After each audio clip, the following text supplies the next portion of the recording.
भरपूर शेतकऱ्यांना मका हे पीक करावं असं वाटतं, कारण याच्यामध्ये उत्पन्न भरपूर होतं.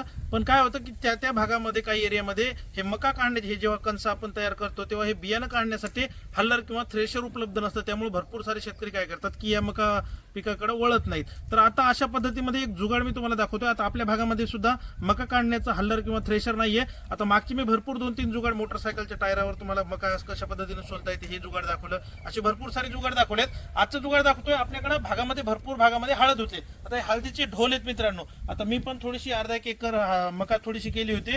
आता त्याच्यामधलं बियाणं आपल्याला असे कंस तयार झालेत. याच्यामध्ये मी तुम्हाला जुगाड दाखवतोय की आता जे हे हळदीचा ढोल आहे याच्यामध्ये मी काय केलं, हे अशा पद्धतीचे कंस सोलून घेतलेत आणि पूर्णच्या पूर्ण पोते जे आहेत त्याच्यामध्ये टाकून घेतलेत.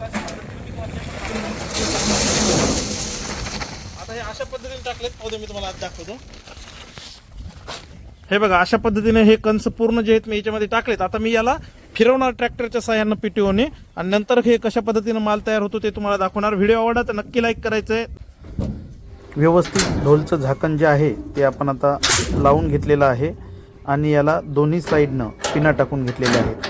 तुम्ही सुद्धा हे जुगाड नक्की करून पहा, एक नंबरचं जुगाड आहे. अशा पद्धतीने पिना टाकल्याच्या नंतर याला आपण ट्रॅक्टरच्या साह्यानं फिरवून घेतलेलं आहे. 10 मिनटं फिरवल्याच्या नंतर बघू शकता याच्या छिद्रामधून मका बाहेर पडताना तुम्हाला दिसत असेल. 10 मिनटं फिरवल्याच्या नंतर बघू शकता मकाचे गंडर जे आहेत ते वेगळे झालेले आहेत आणि दाणे तुम्हाला वेगळे झालेले पाहायला मिळत असतील. आता खाली टाकल्याच्या नंतर बघा मका वेगळी आहे, याचे गंडर वेगळे पडलेले आहेत आणि अशा पद्धतीने सुंदर मका तयार झालेली आहे. व्हिडिओ आवडत व्हिडिओला लाईक करा. धन्यवाद.